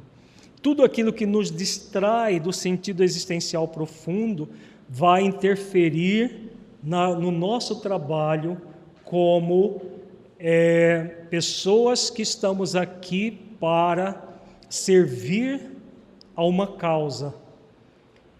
E esse serviço para uma causa do projeto iluminativo de Jesus para a coletividade passa pelo autoiluminativo sempre. Esse esforço autoiluminativo é realizado a partir das conquistas no mundo íntimo, como diz o mentor. Todo espírito consciencial que se entregou à vitória íntima do propósito existencial está fadado a conquistar o mundo interior, sem se perder nas armadilhas do ego na alma, contribuindo com a elevação da coletividade onde se situe. Então, muito bonito esse parágrafo também. Vejamos, quando nós adentramos esse estado consciencial, e o que é esse estado consciencial? O que seria isso? Consciencial em relação a quê? As leis divinas. A consciência do Espírito, a consciência, a percepção consciente das leis divinas na sua própria consciência para realizar o propósito. Quando nós fazemos isso, nós adentramos o mundo interior sem nos perder as armadilhas do ego que nós trazemos, dos desejos, dos apegos que nós refletimos na mensagem do irmão Antônio. Isso serve para a elevação interior e, ao mesmo tempo, a elevação da coletividade. Então, quando nós fazemos isso como líderes cristãos, nós não estamos apenas melhorando a nós mesmos, mas a instituição que nós participamos está melhorando junto conosco. Na história da humanidade, os grandes espíritos de amor se fizeram pequeninos para as conquistas do mundo e, no entanto, modificaram os parâmetros das consciências por se manterem fiéis a ela, nas convicções espirituais de que o amor é sempre a marca da vitória real sobre todas as injustiças. Belíssima, né? Vejamos.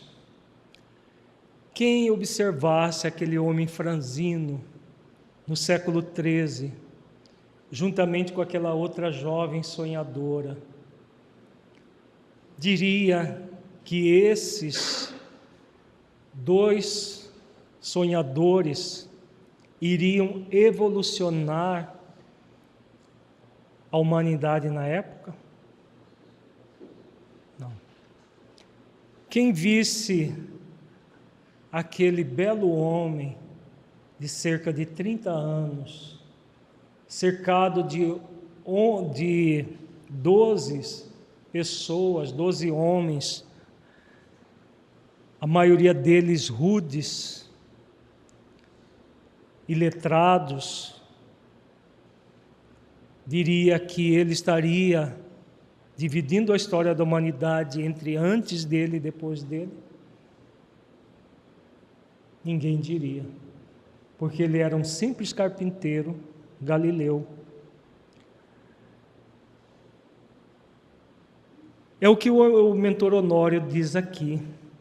Os grandes espíritos de amor se fizeram pequeninos para as conquistas do mundo e, no entanto, modificaram os parâmetros das consciências por se manterem fiéis a ela nas convicções espirituais de que o amor é sempre a marca da vitória real sobre todas as injustiças. Então, Jesus, ele se fez pequeno para poder servir. Os apóstolos, depois que ele voltou para a dimensão espiritual, se agigantaram dentro das suas pequenezes. Eram homens sem nenhuma expressão social, com exceção de Mateus, Levi, que era cobrador de impostos, mas também era só um preposto do Império Romano, era letrado por isso. Os demais eram todos homens muito simples, que se fizeram pequeninos para as conquistas do mundo e nos legaram o cristianismo como ele é. Aquele que era grande para os hebreus, orgulho da raça, futuro do rabinato, o que ele fez? Se tornou pequenino para as conquistas do mundo, para realizar aquilo que trazia na sua consciência como trabalhador fiel a Jesus. Então, Saulo de Tarso, que tinha uma projeção social em Israel daquele momento, mas se torna pequeno para o mundo, deixando todas as coisas do mundo para se tornar o tecelão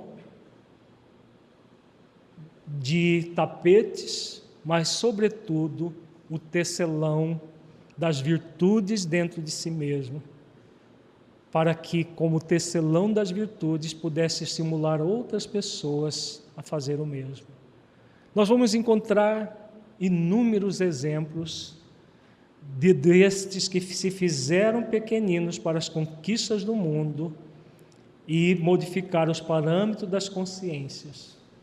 Nós estamos sendo convidados a fazer a mesma coisa. Não é tempo mais de ficarmos buscando as projeções do mundo, as coisas dos nossos desejos, as coisas dos apegos egóicos que trazemos, mas nos fazermos pequeninos para as conquistas do mundo.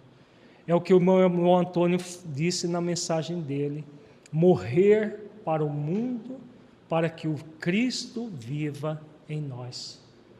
É o convite que trazemos em nossas consciências. O que houve de extraordinário na história desses espíritos luminares não foi a vida que tiveram, mas o que realizaram na própria vida íntima, moral, consciencial, transformando por consequência os caminhos elegidos que iluminaram suas histórias de vida. Será que esses espíritos eram especiais? Que tem muita gente que diz, não, mas Saulo de Tarso era Saulo de Tarso. Porque Pedro era... Porque não eram pessoas especiais além da humanidade. Claro, uns mais, outros menos evoluídos, isso é natural, mas eram pessoas comuns, que fizeram esforços para domar as suas más inclinações.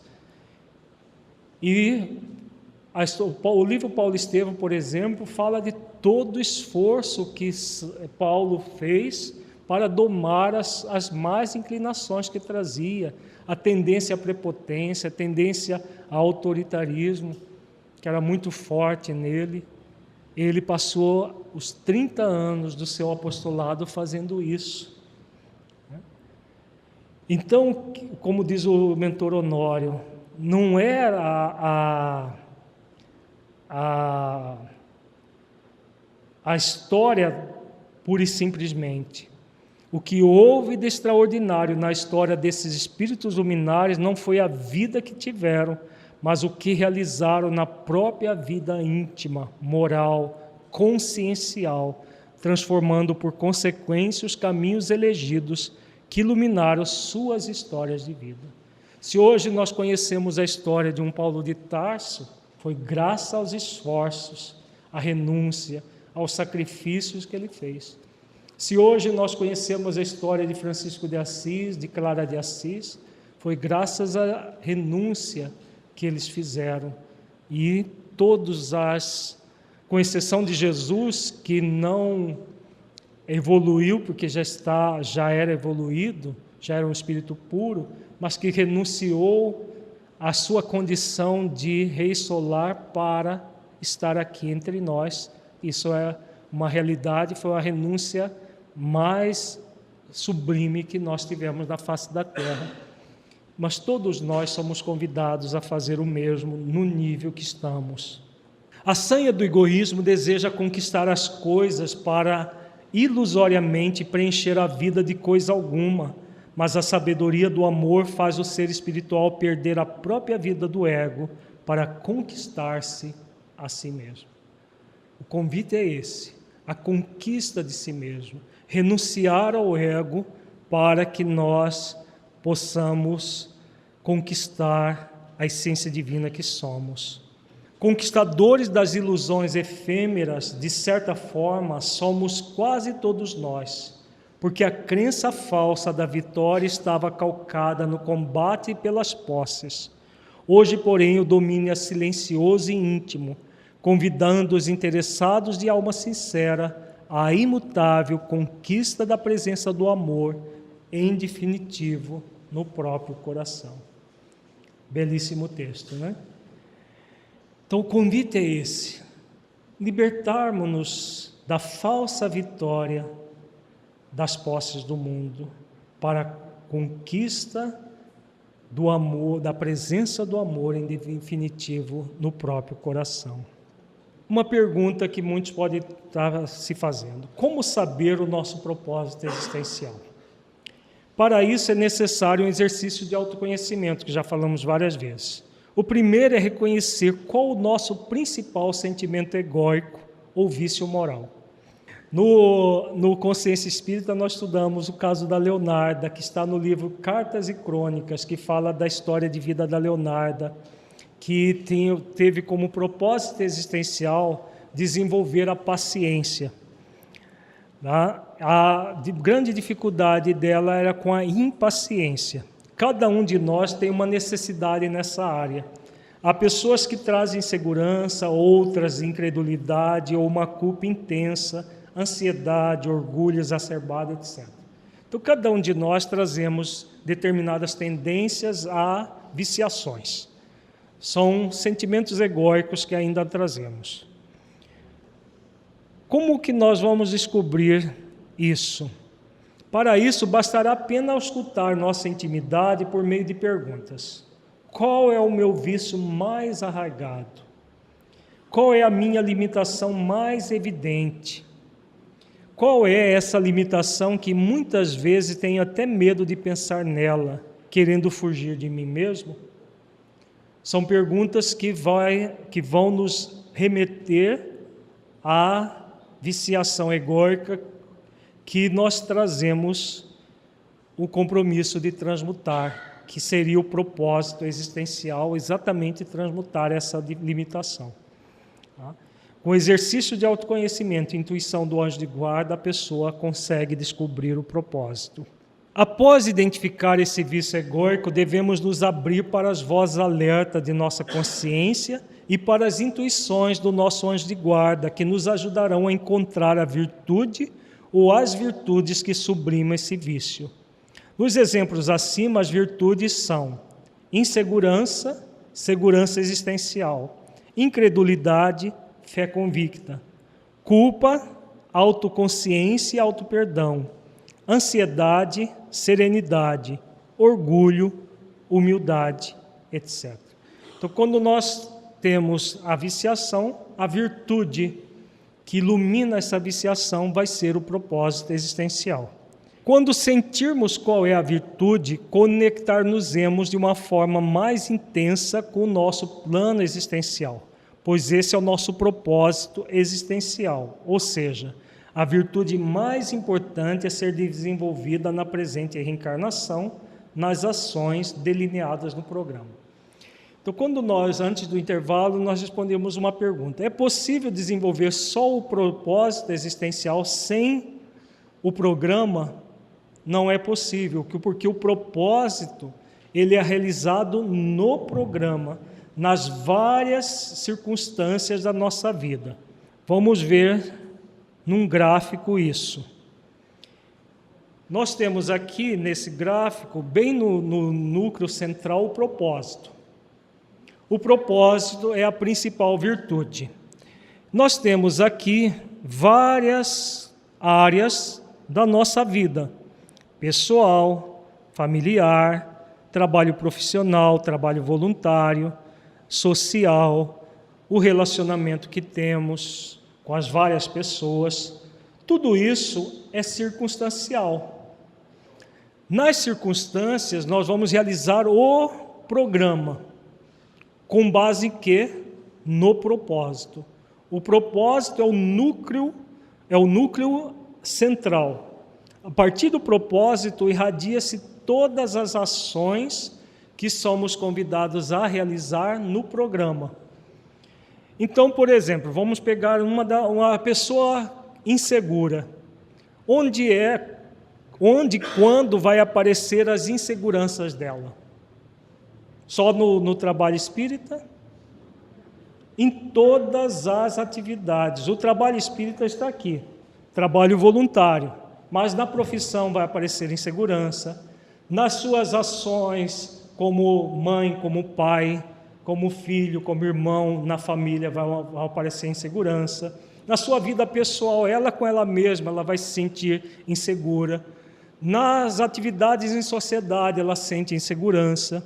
Nos seus relacionamentos, ela vai sentir insegurança em todas as áreas.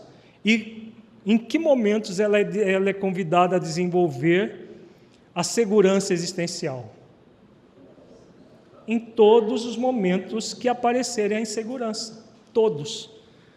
Vai acontecer dela sentir insegurança várias vezes ao dia, em diferentes momentos, em diferentes áreas aqui. Em todas elas, ela é convidada a desenvolver a segurança existencial, fazer exercício para isso. Então, nós vamos, na liderança espírita, que é um ambiente que nós estamos trabalhando, vamos ter várias provações para desenvolver a virtude do propósito. Assim como teremos várias provações, que são experiências de desafio, no nosso trabalho profissional, na nossa família e assim sucessivamente. O tempo todo lidando com essas provações para desenvolver o propósito. Por isso que existe um programa existencial, que são as atividades circunstanciais, ligadas ao propósito existencial, que é o exercício das virtudes. É claro que o exercício das virtudes, como as virtudes se somam, nós não vamos desenvolver uma só virtude, mas a que mais vai se destacar vai ser uma ou duas. Outras virtudes vão sendo desenvolvidas, ou já estão desenvolvidas, dependendo de como nós estamos nas existências anteriores, e vão servir de suporte, de virtudes satélites para a virtude principal. É assim que funciona o exercício do propósito. A liderança espírita cristã e o trabalho em equipe envolve duas questões básicas. Existem as realizações existenciais, é tudo aquilo que diz respeito à sua existência como espírito imortal, resultando na sua evolução por meio da sua transformação moral, desenvolvendo as virtudes cristãs. São valores permanentes, atinentes ao ser espiritual, realizados de forma individual e intransferível. Está relacionado ao propósito existencial. Então é a trave vertical da cruz que nós vimos antes do almoço. Aquele que quiser vir após mim, renuncie a si mesmo, tome a sua cruz e siga-me, diz Jesus. Então nós somos convidados a essas realizações existenciais. Ninguém pode fazer por nós aquilo que é existencial. Somos nós, na solitude de nós mesmos, que realizamos esses esforços. Cada um faz isso de uma maneira individual e intransferível. Mas além das existenciais, nós temos as realizações circunstanciais. É tudo aquilo que diz respeito às várias atividades que ele realiza no movimento espírita, visando o seu aprimoramento espiritual pelo esforço no trabalho do bem. São transitórias e transferíveis, isto é, outras pessoas podem substituí-lo em situações em que ele esteja impossibilitado, transitória ou definitivamente, como, por exemplo, nos casos de sua desencarnação ou deserção da tarefa. Apesar de outras pessoas poderem fazer em seu lugar o trabalho do bem, estas realizações são fundamentais para que ele adquira as virtudes essenciais da vida, indispensáveis para as realizações existenciais. Está ligado ao programa existencial. Tudo aquilo que nós fazemos nas nossas atividades de liderança ou no trabalho sendo liderados por alguém, vai ser sempre circunstancial. Por quê que é circunstancial? Porque é transitório. Por mais durar, pode durar a vida inteira. Fazer, por exemplo, estar numa posição X, numa instituição espírita, que dure a existência inteira da pessoa, a partir do momento que ela assume, vai até a sua desencarnação. É circunstancial, porque pela desencarnação ela vai ser deposta daquele cargo. O que vai ficar para ela daquele cargo que ela ocupou? O que ela desenvolveu de virtudes no encargo que ela ocupou. Se ela ocupou os encargos de uma maneira focada na vertical da vida, ela vai voltar muito bem para a dimensão espiritual. Ao contrário, se ela ocupou o cargo até desencarnar, até morrer, né? Porque nem sempre desencarna no mesmo dia, até o dia do juízo, que é o dia da morte, mas não ocupou os encargos, ela não estará bem nesse dia e pode sofrer muitas consequências, como nós vemos nas obras espíritas. E vamos ver, para finalizar essa primeira parte, uma crônica do livro Cartas e Crônicas, de Humberto de Campos, a crônica Consciência Espírita, que tem tudo a ver com o que nós trabalhamos desde o início da manhã até agora. Ela está publicada no livro Cartas e Crônicas e é um diálogo entre Allan Kardec e um outro benfeitor que não é nominado na crônica, mas que é um espírito de alta envergadura moral. Vamos ver todo o texto, depois nós fazemos alguns comentários. Diz você que não compreende o motivo de tanta autocensura nas comunicações dos espíritas desencarnados? Fulano, que deixou a melhor ficha de serviço, volta a escrever declarando que não agiu entre os homens como deveria. Cicrano, conhecido por elevado padrão de virtudes, regressa por vários médiuns a lastimar o tempo perdido. Vamos só comentar esse parágrafo que é muito significativo. De que Humberto de Campos está falando aqui? Em que ponto de vista? É a visão do espírito que está numa condição de imortal, mas que não viveu como espírito imortal. E essa ideia de que ele foi virtuoso, de que ele fez muita coisa, é a ideia de quem? Dos seus pares encarnados. Aqui a nossa visão é uma visão às vezes estreita. Essas obras vêm para isso. Essa fala aqui tem muito a ver com o livro Voltei, com o livro Tormentos da Obsessão, que mostra os espíritas, às vezes fazendo muita coisa, mas voltando para a dimensão espiritual, dizendo que não fizeram aquilo que deveria ter feito. Então essa é uma realidade ainda muito dura, que muitos de nós passamos. E eles vêm e nos alertam. O próprio Frederico Figner, no livro Voltei, ele diz no prefácio da obra que poucas pessoas acreditariam nele. Foi uma obra psicografada nos anos 60 do século passado. E ainda muita gente age como ele agiu naquele momento. Somos convidados a irmos além. E aí ele vem e narra esse encontro que Kardec teve com esse benfeitor. E você acentua, depois de interessantes apontamentos, Tem-se a impressão de que os nossos confrades tornam do além atormentados por terríveis complexos de culpa. Como explicar o fenômeno?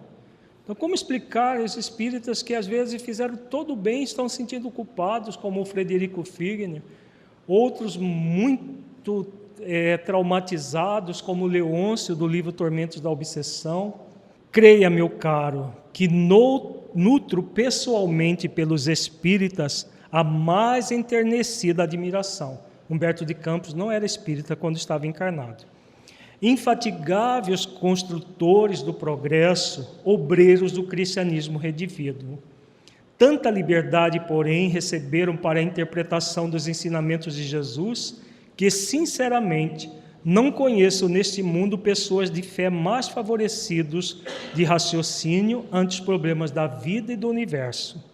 Carregando largos cabedais de conhecimento, é justo guardem eles a preocupação de realizar muito e sempre mais a favor de tantos irmãos da terra detidos por ilusões e inibições do capítulo da crença.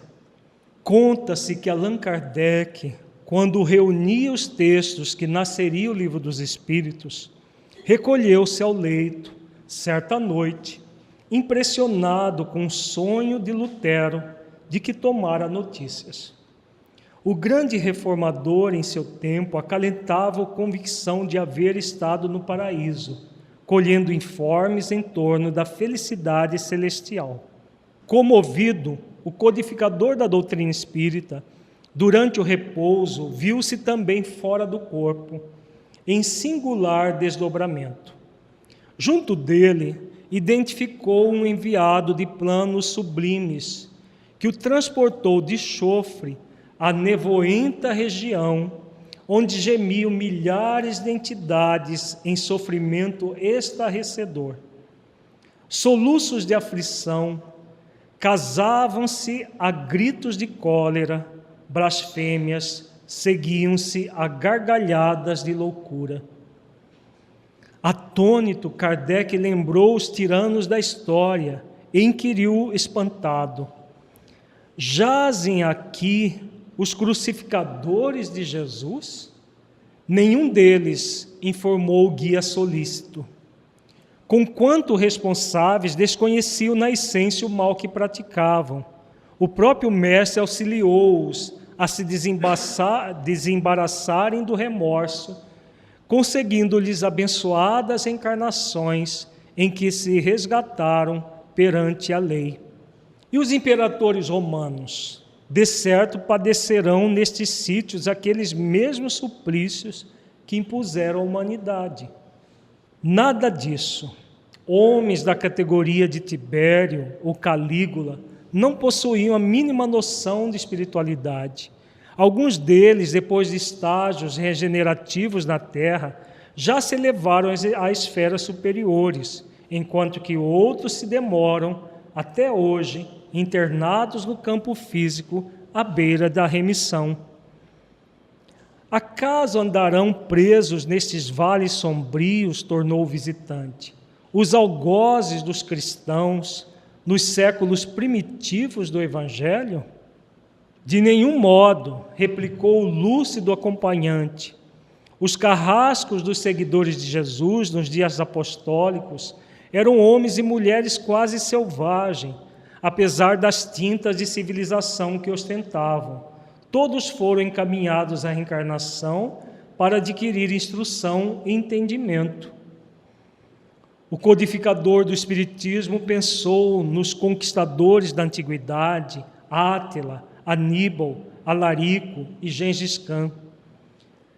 Antes, todavia, que enunciasse nova pergunta, o mensageiro acrescentou, respondendo-lhe a consulta mental: não vagueiam por aqui os guerreiros que recordas.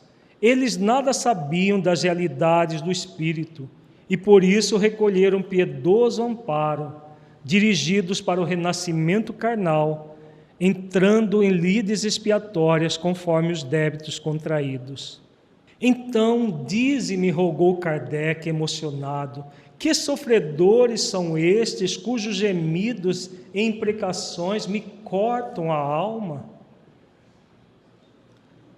E o orientador esclareceu imperturbável: temos junto de nós os que estavam no mundo plenamente educados quanto aos imperativos do bem e da verdade, e que fugiram deliberadamente da verdade e do bem, especialmente os cristãos infiéis de todas as épocas, perfeitos conhecedores da lição e do exemplo do Cristo, e que se entregaram ao mal por livre vontade.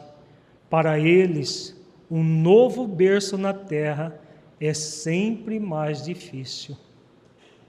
Chocado com a inesperada observação, Kardec regressou ao corpo e de imediato levantou-se e escreveu a pergunta que apresentaria na noite próxima ao exame dos mentores da obra em andamento, e que figura como sendo a questão número 642 de O Livro dos Espíritos. Para agradar a Deus e assegurar a sua posição futura, bastará que o homem não pratique o mal? Indagação esta que os instrutores retorquiram: não, cumpre-lhe fazer o bem no limite de suas forças, porquanto responderá por todo o mal que haja resultado de não haver praticado o bem. Segundo, é fácil de perceber, meu amigo, com princípios tão claros e tão lógicos, é natural que a consciência espírita, situada em confronto com as ideias dominantes nas religiões da maioria, seja muito diferente. Belíssima crônica, né? É um alerta para todos nós, que nós não estejamos nessa posição, nessas regiões inferiores, em sofrimento, quando sairmos do corpo, porque será muito triste, depois de tudo que nós tivemos, de todos os investimentos, seguir para uma região assim. Não precisa ser essa especificamente, mas qualquer região inferior, depois de passar por todos esses convites, é muito triste. Todos nós somos convidados, repetindo mais uma vez, a morrer para o mundo, para que o Cristo viva em nós, como convidados de Jesus, trabalhadores do Cristo, dentro da programação que fizemos. Muita paz.